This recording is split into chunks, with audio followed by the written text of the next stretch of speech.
किया हुआ है। सबसे पहले तो इसका उद्देश्य ये था कि Jammu Kashmir teachers joint action committee की हमारी जम्मू सूबा की जम्मू प्रोविंस की बॉडी जो है वो आज अनाउंस की गई है, जिसमें हमारे राजेश सिंह जम्वाल साहब इनको री इलेक्ट किया गया है एज ए प्रोविंशियल प्रेसिडेंट। इनके साथ ही अशोक सेठ जी इनको वाइस प्रेसिडेंट बनाया गया है।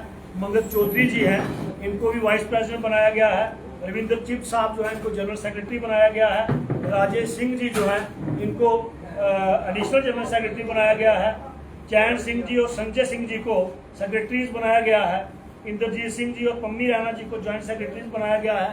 खेमराज जी को कन्वेनर, रे राज जी को चीफ कोऑर्डिनेटर बनाया गया है। शफीक मीलू साहब को और प्रभास सिंह जी को एडवाइजर बनाया गया है। साहिल शर्मा जी को और प्रीतम गोस्वामी जी को फिनांस सेक्रेटरी बनाया गया है। सुरजीत जी को प्रेस एंड मीडिया सेक्रेटरी बनाया गया है। और नूर अहमद जी को पब्लिसिटी सेक्रेटरी बनाया गया है। खुर्शीद नायक और श्री राम जी को कोऑर्डिनेटर बनाया गया है। मंजूर मलिक जी को ऑर्गेनाइजर, सोहानू जी को भी ऑर्गेनाइजर बनाया गया है। इखलाक हुसैन शाह साहब को स्पोक्स पर्सन और मोहम्मद फारूक भट्टी साहब और रोशन कुमार जी को इनको को कन्वेनर बनाया गया है।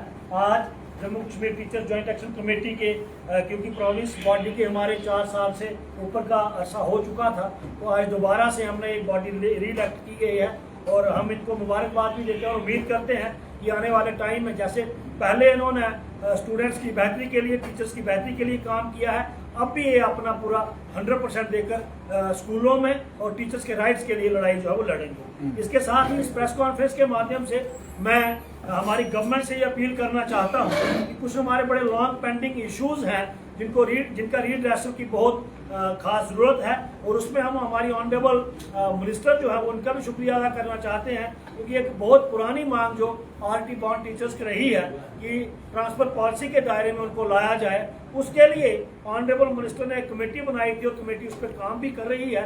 लेकिन आज प्रेस कॉन्फ्रेंस के माध्यम से मैं उनसे ये अपील करना चाहता हूँ कि वो कमेटी की रिपोर्ट जो है वो जल्द से जल्द बाहर आए और एक ऑर्डर निकल कर आए जिससे सही मायनों में लोगों को उसका फायदा जो है वो हो सके। और जब तक वो ट्रांसफर पॉलिसी नहीं आती तब तक रैशनलाइजेशन या यूटिलाइजेशन ऑफ सर्विसेज के नाम पे लोगों को पिक एंड चूज करके जो एडजस्ट किया जाता है कई डिस्ट्रिक्ट्स में, उसमें रोक लगे। या तो आप ट्रांसफर कर दें या फिर ये चीजें ना करें, क्योंकि उसमें कहीं ना कहीं फेवरेटिज्म की बूझ वो आती है। एक इक्वल ट्रीटमेंट सबका होना चाहिए। जो मजबूर है हर आदमी को जो है मौका मिलना चाहिए। अगर हर आदमी को नहीं मिलता तो फिर किसी एक स्पेशल आदमी को जो है वो नहीं मिलना चाहिए, ये हमारी गुजारिश रहेगी।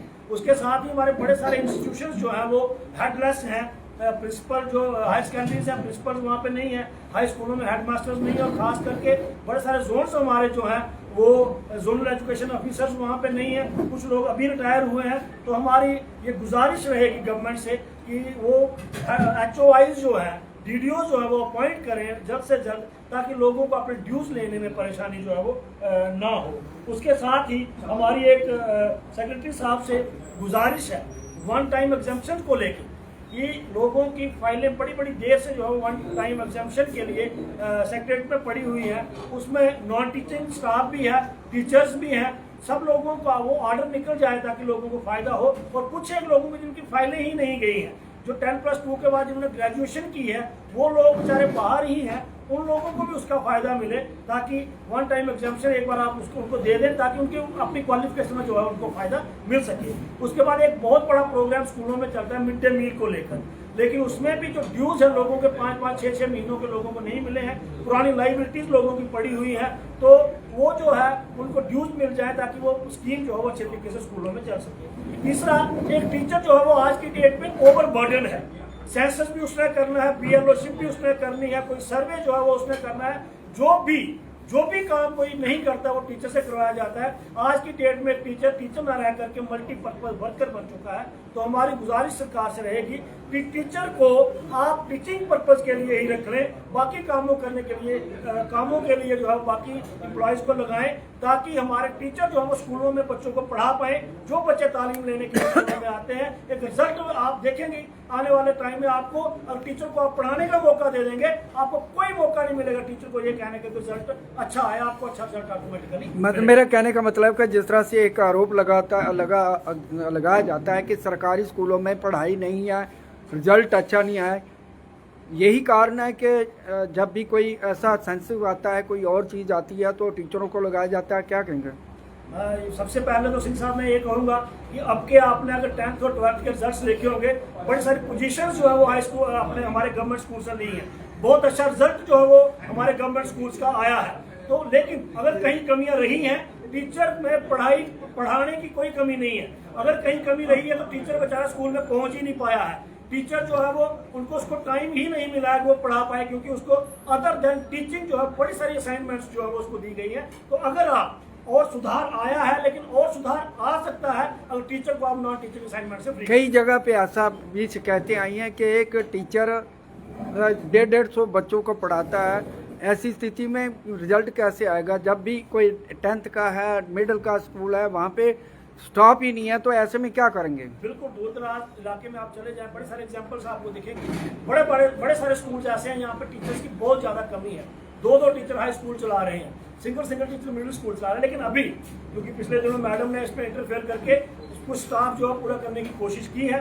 टीचर्स जो है, मैं दोबारा आपके माध्यम से कहूँगा, सरकारी स्कूलों में कोई किसी किस्म की कमी नहीं है। बड़े अच्छे रिजल्ट्स आपको मिलेंगे। जो टीचर वहाँ लगे हुए हैं वो बहुत मेहनत भी कर रहे हैं। और लेकिन अगर कहीं जरूरत है तो टीचर को नॉन टीचिंग असाइनमेंट से फ्री करना। जिस तरह से कहा जाता है कि प्राइवेट स्कूलों में लोग बच्चे पढ़ाते हैं, देखा गया है कि सरकारी स्कूल में इंफ्रास्ट्रक्चर की बड़ी कमी है, शौचालय नहीं है, बिल्डिंग नहीं है। ऐसे में आज के युग में जिस तरह से लोग जो हैं अच्छी से अच्छी तालीम देना चाहते हैं अपने बच्चों को, तो सरकारी स्कूलों से अवॉइड करते हैं, वो बेहतर सुविधा चाहते हैं अपने बच्चों के लिए। क्या कहेंगे? नहीं, आज वैसा वक्त नहीं रहा है। आज अगर देखेंगे आप, सरकारी स्कूलों में बड़ा अच्छा इंफ्रास्ट्रक्चर है और यहाँ कहीं कमी है तो आज डिपार्टमेंट उसमें बहुत सपोर्ट भी कर रहा है और वो इंफ्रास्ट्रक्चर पूरा करने की कोशिश कर रहा है। हम ये मानते हैं प्राइवेट स्कूलों में इंफ्रास्ट्रक्चर बड़ा अच्छा है, पढ़ाई वहाँ भी बहुत अच्छी है, लेकिन सरकारी स्कूलों में भी अब किसी किस्म की कोई कमी नहीं है, ना इंफ्रास्ट्रक्चर की आप कहेंगे ना ही पढ़ाई की आप। ट्रांसफर पॉलिसी की बात करें, जम्मू शहर की बात करें, जहाँ पे बहुत बड़े जो है अफसरशाही के टीचर, मतलब कि उनकी वाइफ्स लगी हैं, उनके मतलब कि यहाँ से उठाते हैं मुबारक मंडी से, सतवारी से गांधीनगर। ये ट्रांसफ़र पॉलिसी के ऊपर सवालिया निशान उठाया जाता है। कई लोग जो है कई सालों तक दूर दराज इलाकों में उनकी सुनवाई नहीं होती। इसके ऊपर क्या कहेंगे? बिल्कुल, ट्रांसफर पॉलिसी, क्योंकि जम्मू डिस्ट्रिक्ट की आपने बात की तो लास्ट ईयर एटीटी नहीं हुई। आज हम गुजारिश करते हैं कि इस साल एटीटी हो और बड़ा अच्छा। आज मुझे लगता है कि ट्रांसफर पॉलिसी में वो फेरबदल किया जाएगा कि हर एक आदमी को शहर में नौकरी करने का मौका मिलेगा और हर आदमी को गांव में भी नौकरी करने का मौका मिलेगा। इस तरह की पॉलिसी बननी चाहिए। एक फिक्स पीरियड होना चाहिए। आपने जोन्स बनाए हैं, जो हार्ड जोन है वहाँ 1 साल का टेन्योर आप रखें और आप ऑर्डर में ही ये लिख दें कि आप 1 साल के बाद दोबारा सीईओ को फर्दर जो पोस्टिंग आप रिपोर्ट करेंगे, उससे आप देखेंगे आपको ट्रांसफर पॉलिसी इंप्लीमेंट करने में। ट्रांसफर पॉलिसी में भ्रष्टाचार बड़ा पनपता है, पैसे दो जहाँ मर्जी ट्रांसफर कर दो। इसके ऊपर आप क्या कहेंगे? इस तरह के हमने सुना नहीं है सिंह साहब, लेकिन कहीं होगा। तो उसमें मैं डिपार्टमेंट से गुजारिश करूंगा कि अगर इस तरह के आरोप लगते हैं उसमें इंक्वायरी भी की जाए और कहीं अगर लैप्सेस हैं तो उस चीज को जो है वो उसका सीरियस नोट। लास्ट में लोगों को क्या कहेंगे? जिस तरह से सरकारी स्कूलों के ऊपर ये एक सवालिया निशान है कि वहाँ पढ़ाई नहीं है और इंफ्रास्ट्रक्चर नहीं है और रिजल्ट जो है बड़ा पुअर आता है, क्या कहेंगे? मैं सिर्फ यहाँ से मैसेज देना चाहता हूँ कि आम पब्लिक को एक जो नोशन बनाया गया है कि सरकारी स्कूलों में पढ़ाई नहीं है, ये खास तौर पे वो लोग नोशन बनाते हैं जिनके बच्चे सरकारी स्कूलों में नहीं पढ़ते हैं। मैं सबसे गुजारिश करता हूँ आप अपने बच्चों को सरकारी स्कूलों में एनरोल करें। 1 साल के बाद आप असेस करें कि बच्चों की पढ़ाई है या नहीं है। बाहर बैठ के अगर कोई कहता तो मैं उनसे भी गुजारिश करूंगा एक बार आप वहाँ पर टीचर की आप सपोर्ट करें। टीचर की जो जरूरतें हैं उसको टीचिंग के लिए टाइम प्रॉपर मिलना चाहिए, उसमें आप उसकी सपोर्ट करें। अपने बच्चों को सरकारी स्कूल में डालें। जिस तरह से प्राइवेट स्कूलों में आप बच्चों को छोड़ने और ले जाने जाते हैं, इसी तरह का माहौल आप सरकारी स्कूलों में बनाएं। आने वाले टाइम में आप देखेंगे बहुत सारे सरकारी टीचरों के बच्चे भी प्राइवेट स्कूल में पढ़ते। सबसे पहले तो घर से शुरू होना तो चाहिए। सरकारी स्कूल के टीचर जो हैं उनके बच्चे भी सरकारी स्कूल में पढ़ते हैं। हाँ, कोई उसमें शक नहीं है, लेकिन मान लो कि एक टीचर यहाँ से 100 किलोमीटर दूर कहीं लगा है, वो अपने स्कूल में तो बच्चे को नहीं ले जा सकता है। वहाँ अगर नहीं है तो पढ़ाता है तो ठीक है। उसमें जितने भी हैं लिबर्टी तो हर आदमी, अगर सिविलियन की है तो मुलाजम की भी है, लेकिन हम ये चाहते हैं कि आने वाले टाइम में जो थोड़ी बहुत कमियां बची हैं ये पूरी होंगी। तो आप देखेंगे आज भी मुलाजमों के बच्चे सरकारी स्कूल में पढ़ते हैं, आने वाले टाइम में भी सरकारी स्कूल में और एनरोलमेंट बढ़ेगी।